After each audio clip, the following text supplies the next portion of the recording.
Welcome to The State of Us. Real people with honest opinions and the future of responsible media. Here's your host, Justin T. Weller. Welcome and thank you all for tuning in. Are illegal immigrants violent? Do they commit more crime than U.S.-born citizens? This is a great question, and it was one raised as a negative comment came in last week in response to the Cohen and Manafort episode that we did, basically saying, and we'll read the whole thing here in a minute, that we shouldn't have been focused on that and instead should have been focused on Molly Tibbetts' death at the accused hands of an illegal immigrant. Mind you, hasn't been proven guilty yet. But point being that we're going to address that today, see what the facts bear. But of course, no show would be complete without your friendly redneck liberal, Lance Jackson. As always, appreciate everyone listening. And I know most of you listen and understand what I have to say.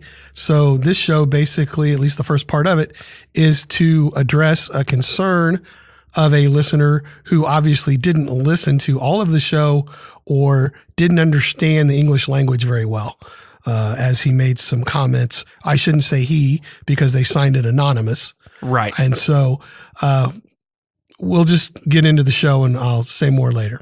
So we'll preface all of this with, obviously it's awful when anybody, Molly Tibbett or otherwise, dies at the hands of somebody else for no good reason. No reason other than somebody obviously had mental issues or was in a situation where they felt that was their only choice. But regardless, it's awful when it happens to anybody. Lance, how many a day are we looking at? Well, according to the FBI statistics for the United States in the year 2016, it averages out to approximately 47 murders in the United States per day. So one of probably 47 that day, approximately. And yes, obviously all of them who die is awful, but the point that we're trying to make is that it's one of many. And there's a much larger issue that doesn't necessarily have anything to do with, as we're going to look at again through the facts today, whether or not somebody's an immigrant or not. It has to do with our approach in this country to criminal justice and murder, which is a different episode, but nonetheless, we'll look at the stats and what they have to say on that note. So there's a couple different studies that we're going to take a look at, two different ones here. The first one was published by the Libertarian Cato Institute in February, and it examined a criminal conviction data for 2015 provided by the Texas Department of Public Safety. So keep in mind, this is the Texas Department of Public Safety. It's the government's data. As a percentage of their respective populations, there were 56% fewer criminal convictions of illegal immigrants than of native-born Americans in 2015. The criminal conviction rate for legal immigrants was about 85% below the native-born rate. Furthermore, it found that criminal convictions in Texas per 100,000 in 2015, native-born people committed around 1,750 crimes, undocumented immigrants per 100,000 people. Per 100,000 people in Texas. So native born again, 1,750.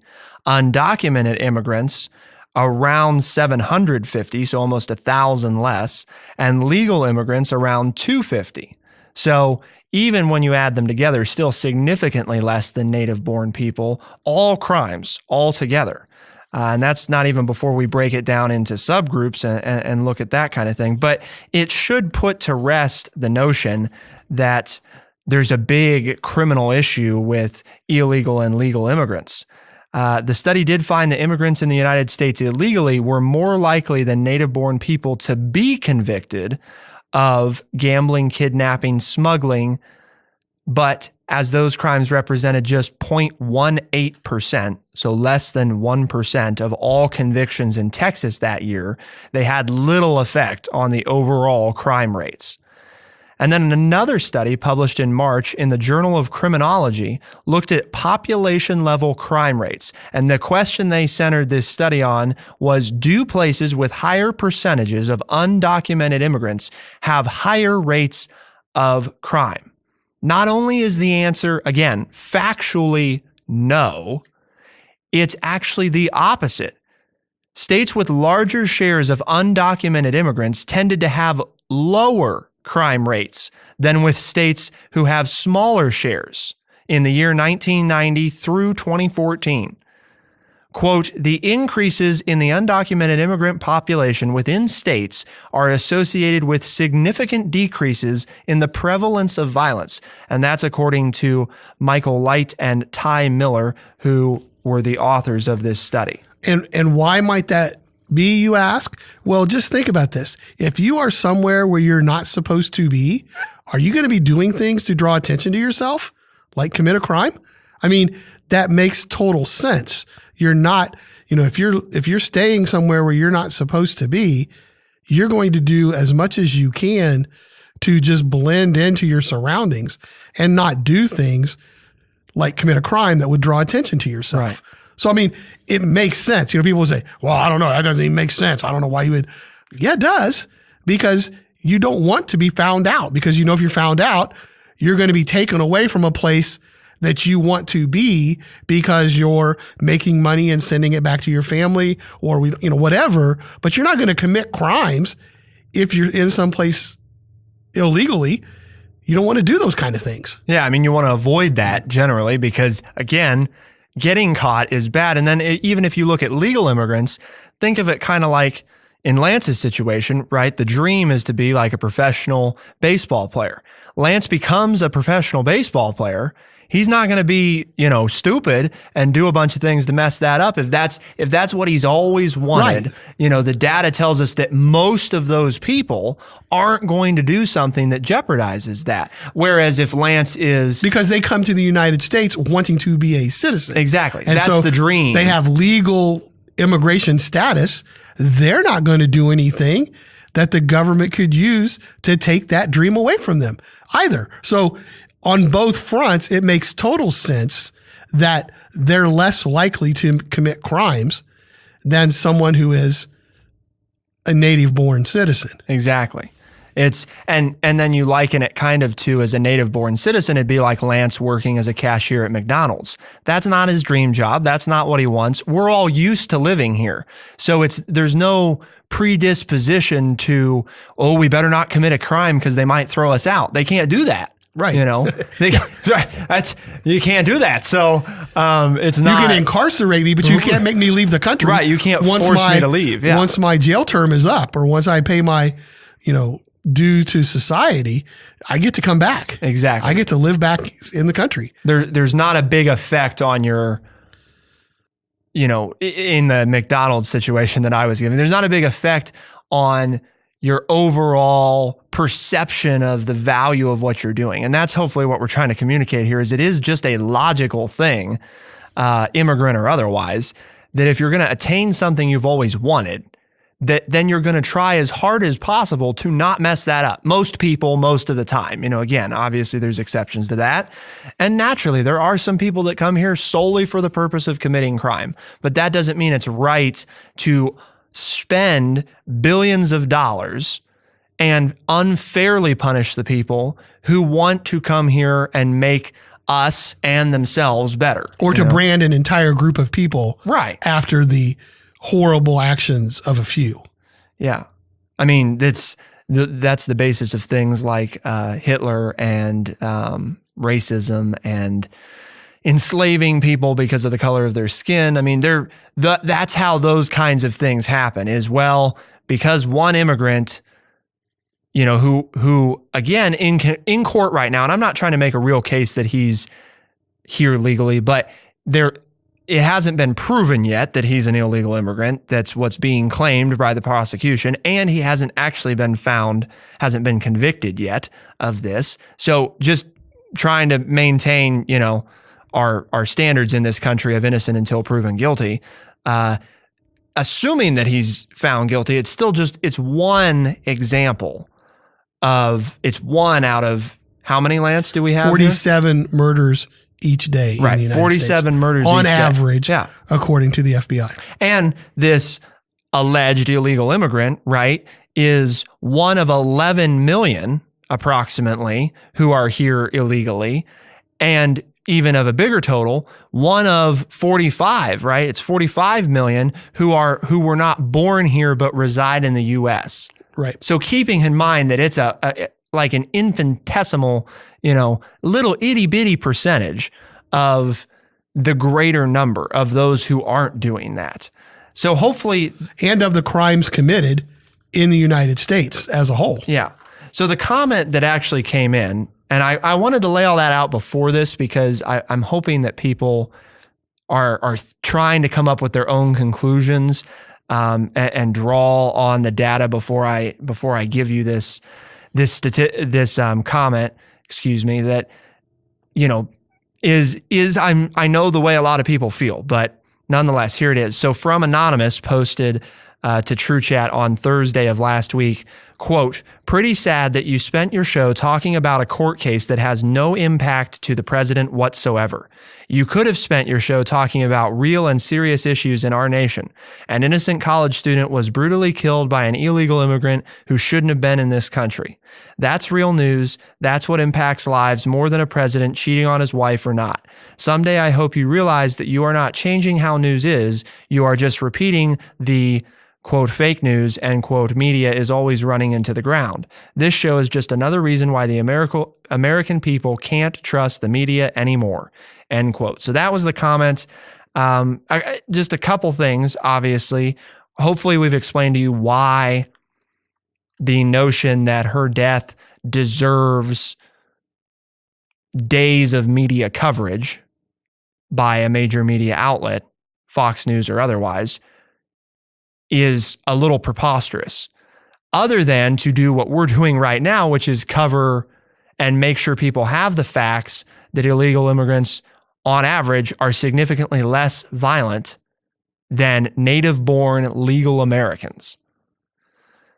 That's the issue. That's what should take up showtime, or the number of homicides in the United States and total, and the gun safety issue and all of those things. Those are issues that we need to discuss, not an individual murder per se. Yeah.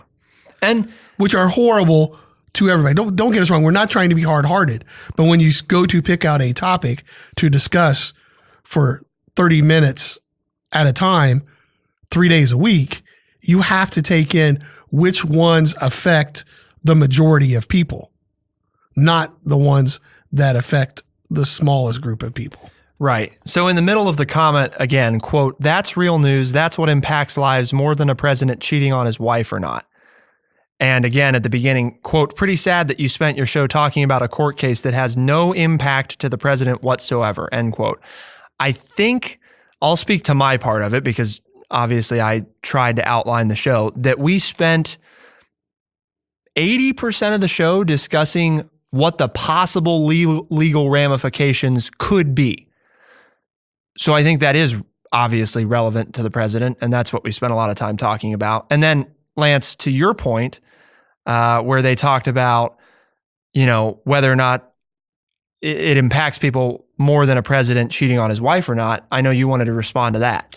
Well, for Anonymous and anybody else who doesn't understand the English language, I said on the show that it doesn't matter, as I've said repeatedly on shows on this network, it doesn't matter about the personal life of a president. We should judge, as I have always judged, what they are doing for the country. So in no way did I ever say or state that what the president did in his private life before he became president, that's between he and his wife. The question and the issue that we discussed had to do with the lies and the cover-up, if it were that. And even within the show, I said, the whole question is, can they prove that the president had anything to do with this? And right now, there's nothing out there that says he had anything to do with the cover-up or of paying these women off or anything else. It's these people said this and the president's denying it. And there's no evidence that proves that the president knew about it. I think I quoted in the show, I stated that that's going to be the sticking point, is that President Trump can say, no, I didn't do it. And there is no proof to say that he did. So the issue has nothing to do with the president. That's between he and his wife and he and his family as to what he does on his private. I'm only judging the president and any politician based on the job they're doing in office to make America a better place. Well, we've got the tape to support that. So why don't we go ahead and play what Lance said from last Wednesday? Well, and I think also Trump's supporters like what he's doing for the country. Right. So that helps. So these things are immaterial. Like Clinton's supporters, right? Right. I mean, because, well, he was a good president. So what's his personal life have to do with being president? If he's leading the country. You've advocated for. If he's leading the country, and I don't want to speak out of both sides of my mouth. So I say that if you are a Trump supporter, you continue to lean on, we like the direction he's taking the country. We like his stance on immigration with Russia, with North Korea. Look that he stood up to these people, and they are backing down, and we're still at peace, and it didn't go to war like everybody said. I mean, I think you can still make those claims even with this. Does an exception come into play? So your belief being that public officials' personal life shouldn't affect whether or not they can be a good leader. Or if it doesn't affect them being a good leader, then it's not our business. So, I mean, there you have it. I think it's pretty clear. Those are his literal words from the show in question. And if you believe that we've just doctored those in, you can go back and listen to Wednesday's show. So again, hopefully that takes care of it. And hopefully for Anonymous, that I was not making reference to the fact that the president, cheating on his wife or not. I even said, doesn't matter to me. Right. I'm not going to judge any president on that standard. The problem that came into question, just again to highlight with, as Lance explained there, with the Bill Clinton situation, is that then it was lied about and there was essentially government resources used to attempt to cover it up. That was the problem. And as we were talking about with the Manafort-Cohen thing, it didn't have anything to do with whether or not, look how bad it is. And again, not so that we're not just harping on Fox News. I've been disappointed in CNN and MSNBC's coverage of putting a lot of weight on, well, this confirms that the president, did these things with these women, and isn't that awful and terrible? And it's like, oh, maybe, I guess, for some people that care about that, but I think the bigger story and the whole reason that we spent, like I said, 80 or 90% of the show talking about the possibility of what crimes the president could then be associated with. Well, that's what counts, Being a history person, it's not a crime to cheat on your wife. Just make sure everybody knows. Right. That we've had multiple presidents who've had that issue, and just because they didn't talk about them in your high school history class, I'm sorry that you missed out on those interesting tidbits. It goes back to the founding fathers, people. But that's always gone on. So to me, that's never been an issue on whether or not a rating system for whether or not someone was a good president or not. And so I just reiterated that fact on that show. And so now I'm saying it here for those of you that don't understand the English language. And for those of you that do, I'm sorry to bore you with something that you already know. But there are obviously people listening to us who don't understand that when you say, I don't care what they do in their private life, that doesn't make a difference to me, as far as their extramarital affairs. That doesn't judge a president. There you have it. That's where we are. So enough said, and hopefully we can move on. And now to discuss whether or not this does impact the president, will this impact the midterm elections? And those types of issues, those are the real issues, because that's what will either keep the direction of the country going the same way that it is, or we see a change in direction. And depending on who you are, you either like the direction we're going right now, or you'd like to see us move in a different direction. I don't think there are very many of us out there that want this, that want what we have right now to stay. We either want to further the president's agenda, or we want to switch and go a different direction. from the president's agenda. So we're going to look at all the data on the most recent polls and what the results of last week were. I'll leave you with this before I tell you a little bit more about TrueChat and what we're doing here. Keep in mind that it's widely known by many historians and personal journal accounts of good old Ben Franklin himself that he had not like one or two, but countless extramarital affairs while on official business on behalf of the U.S. in France. And that was just in France. I mean, there's his whole life of this. And he is, keep in mind, on our $100 bill. Not a president. No. But did all these things while a government official. I mean, somebody that we see as important enough to put on our national currency. And, you know, everybody's, and frequently quoted or cited as one of the greatest founding fathers. So let's just keep in mind again how relevant that is to whether or not they're doing a good job. I think, right, Lance? I mean, you've even pointed out on other shows, the whole thing to keep in mind is if you're a Trump supporter, you should be in line with that thinking of whether or not I would do that personally. I like the job he's doing. Talk about the merit, not the, you know, oh, well, he wouldn't, you know, or whatever, wouldn't do that kind of stuff.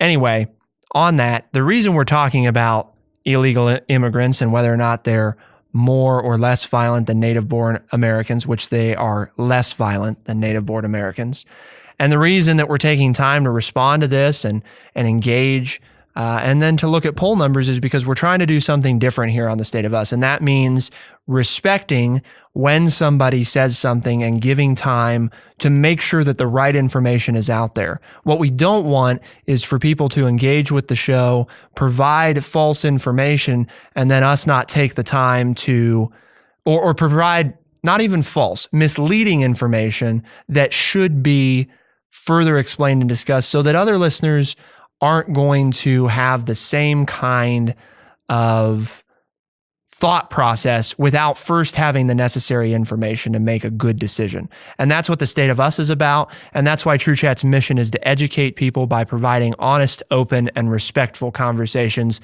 which is exactly what we're trying to do here today. If you think that we're failing at that, ethics@truechat.org. You just email ethics@truechat.org and let them know. They'll open an investigation and look into the matter more closely.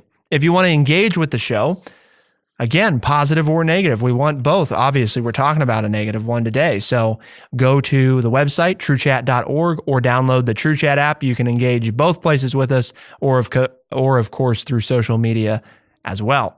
On that note, as Lance hinted at, we're going to take a look at the polls.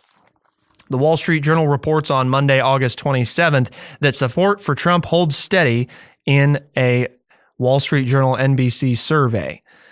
And basically, here's what you've got. Before the court action last week, 46% approve, 51% disapprove, and that's overall.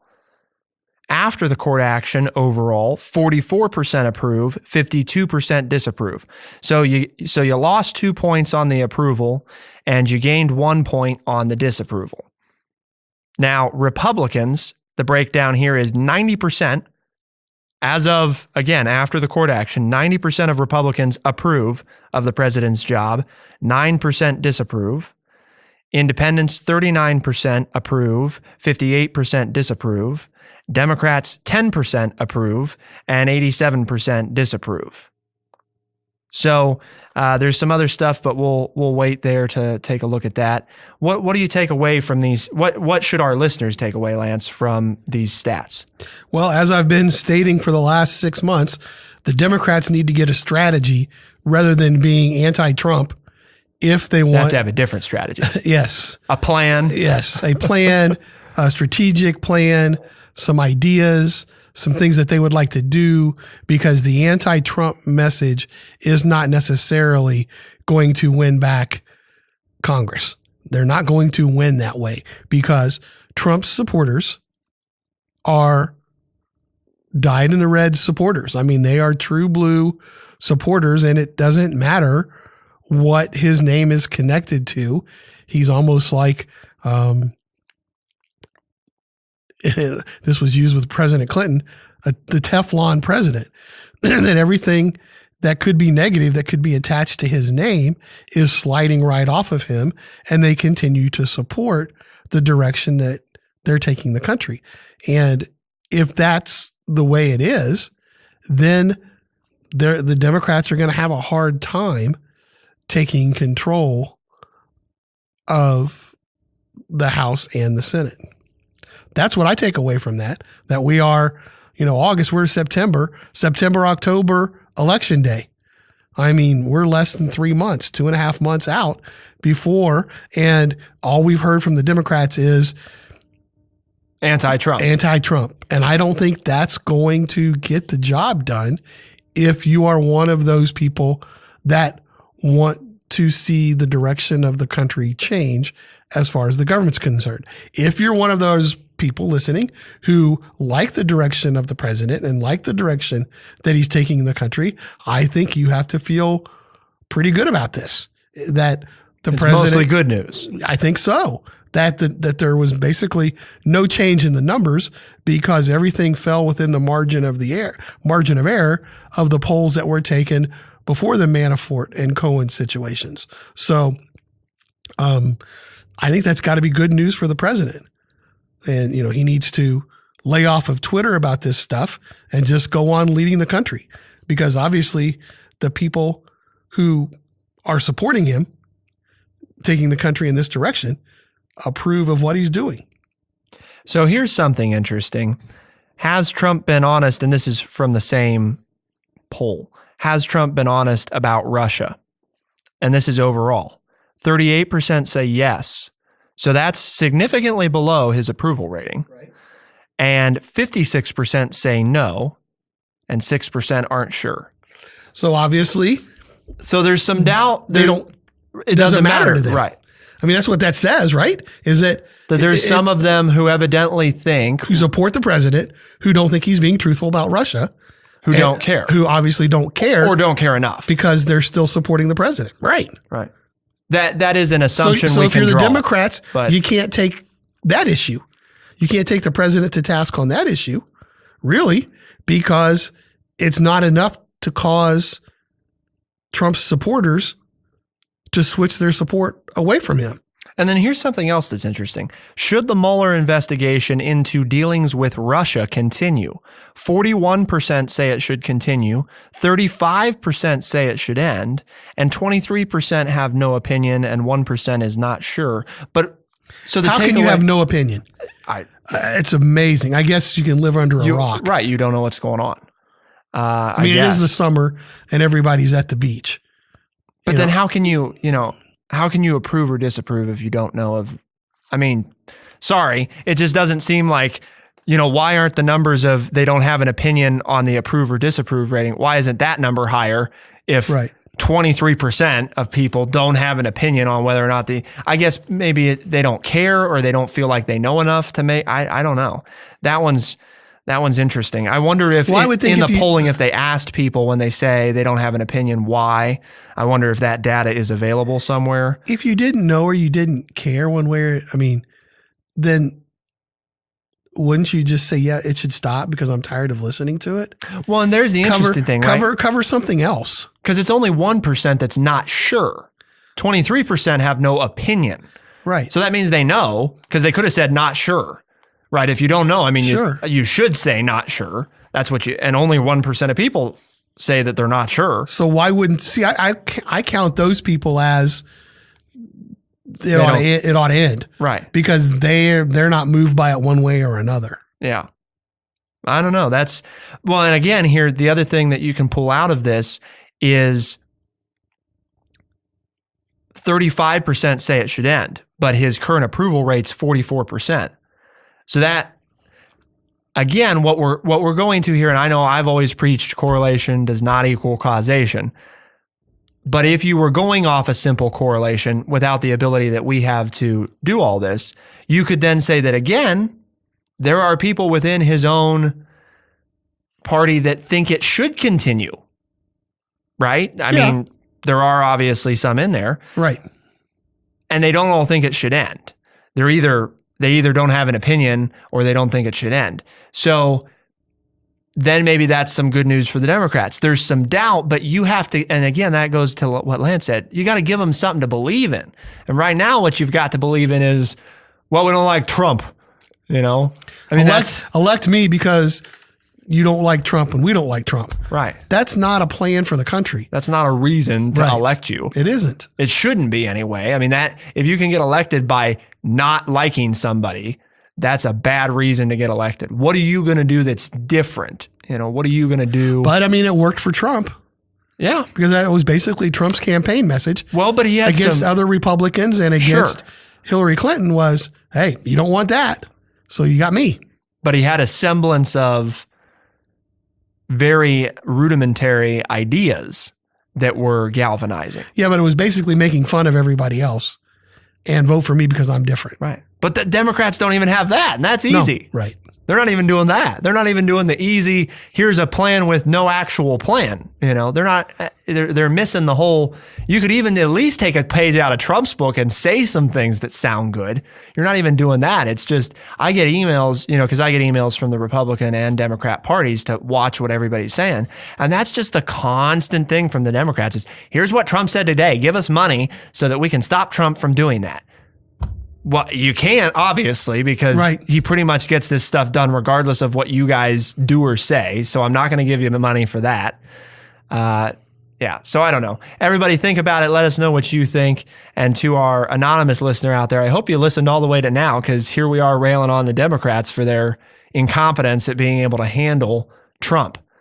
Aside from their incompetence, in losing the 2016 election, if we can point that out for just a moment, I mean, what it takes to lose when you have the majority of votes, This has only happened how many times in history, Lance? Like 2 I would say or 3? 2 or 3. Yeah. So that's pretty embarrassing. I mean, you had a deal made by Congress in the post-Civil War era, and you had Benjamin Harrison win a minority of the vote and win back in the 19th century. And then you have Al Gore and this one. So there you have it. It takes a lot to best 4 or 3, depending on how you want to look at the 1870s. To win the popular vote and lose the electoral. That takes some bad math skills is what that takes. So on that note, and poor campaigning. So. Yes, and poor campaigning, poor planning. Which they're, again, showing now. So we'll see, everybody. Shouldn't be surprised, that's for sure. Go to TrueChat.org or download the TrueChat app and let us know what you think of today's show. You can, of course, find The State of Us anywhere that podcasts are found, including Apple Podcasts and Stitcher Radio. So be sure to subscribe to our shows there if you prefer to listen that way. For The State of Us on TrueChat in Urbana, Ohio, I'm Justin T. Weller. And I'm Lance Jackson. Thank you so much for being here. We'll see you next time on The State of Us. Be the change.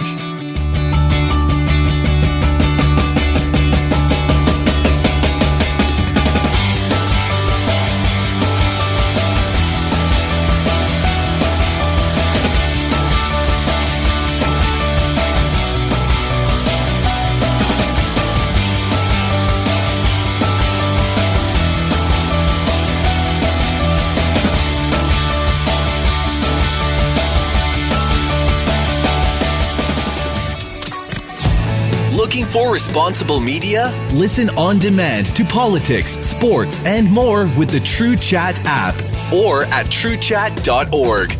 Beyond the horizon, there is trustworthy media at TrueChat.